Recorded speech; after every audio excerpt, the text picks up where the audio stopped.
Подписывайтесь на канал, и вы всегда будете в курсе свежих новостей. Бажаю здоров'я, шановні українці. Сьогодні ми у Львові, зараз Палац Потоцьких. По завершенню цього дня дуже активно звітую про події, зустрічі, переговори та рішення. З самого ранку ми тут. Ще раз хочу подякувати місту Львів, усім львів'янам за увагу, затишок, емоційну підтримку, яка відчувалася протягом дня. Передусім відвідав наших захисників, тих, хто відновлюється після поранень у шпиталі. Дуже хоробрі хлопці, сильні. Подякував лікарям, які роблять все, щоб якнайшвидше відновити здоров'я наших воїнів.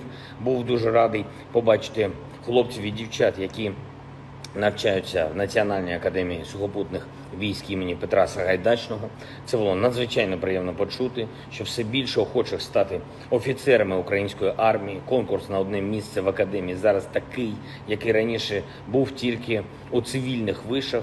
І це дійсно дозволяє пишатися і не просто патріотизмом нашої молоді, а тим, що люди вірять в Україну, в наші Збройні Сили, у нашу перемогу. Вручив нагороди найкращим воїнам. Під час спеціальної церемонії на Марсовому полі Личаківського кладовища вшанували пам'ять усіх, хто віддав своє життя за Україну, за незалежність нашої держави у цій жорстокій війні. Немає іншої альтернативи. Ми повинні повернути усе своє, гарантувати безпеку для усіх майбутніх поколінь України. Провів переговори з генеральним секретарем ООН Гутеррішем і президентом Туреччини Ердоганом. Більшість пунктів, які обговорювалися, вже є в новинах. Хочу сказати зараз кілька головних речей. Перше, немає жодних об'єктивних перепон, щоб місія МАГАТЕ не потрапила на Запорізьку атомну електростанцію. Сьогодні з паном Гутеррішем обговорили параметри цієї місії і те, що вона може дуже швидко і цілком безпечно потрапити на станцію в легальний спосіб через вільну територію нашої держави. І тільки так. Той, хто влаштував ядерний шантаж, точно не може бути транспортером будь-яких таких місій. Росія має негайно, безумовно допустити представників МАГАТЕ на станцію, так само негайно і безумовно вивести свої війська з території станції. Світ має силу, щоб це забезпечити. Якщо ж не забезпечить, то це означає, що можна просто викинути на смітник увесь корпус міжнародних документів щодо ядерної радіаційної безпеки.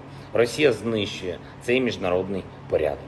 Другий надзвичайно важливий пункт переговорів – це українські полонені, які утримуються Російською Федерацією. Я закликав пана генерального секретаря застосувати всі можливості ООН, щоб забезпечити виконання Росії усіх норм міжнародного права щодо полонених. І ми обговорили направлення місії зі встановлення фактів в Оленівку. Повна правда про цей російський теракт має бути і буде встановлена. Звичайно, говорили про експортну зернову ініціативу. Результат є не тільки для України, для світу, бо відчувається, що гострота глобальної продовольчої кризи зменшується. Тому дуже потрібно більше безпеки, більше обсягу експорту, більше суден, які можуть постачати українське продовольство з наших портів.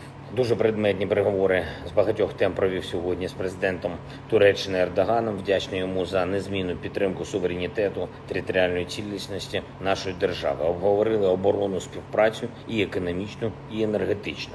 Дякую Туреччині за готовність взяти під патронат відбудову Харкова, Харківську область. І це місія для дійсно потужної країни. Сьогодні зроблено перший крок, підписана домовленість щодо інфраструктури. Закликав і пана президента, і пана генерального секретаря озвучити максимально жорстку позицію щодо планових Росією псевдореферендумів на окупованій території. На будь-який псевдореферендум буде ударом по обличчю міжнародної спільноти. І хочу зазначити сьогодні ще одну річ. Надзвичайно жорстка ніч була у Харкові. Більше 10 загиблих. Знову обстріляні Миколаїв і Запоріжжя. Російська армія витрачає колосальні ресурси, щоб захопити ще хоч кілометр на Донбасі. Російські посадовці повторюють погрози Одесі та іншим містам України. Ми бачимо, що відбувається на Запорізької атомної електростанції. Ми бачимо, що відбулося в Оленівці.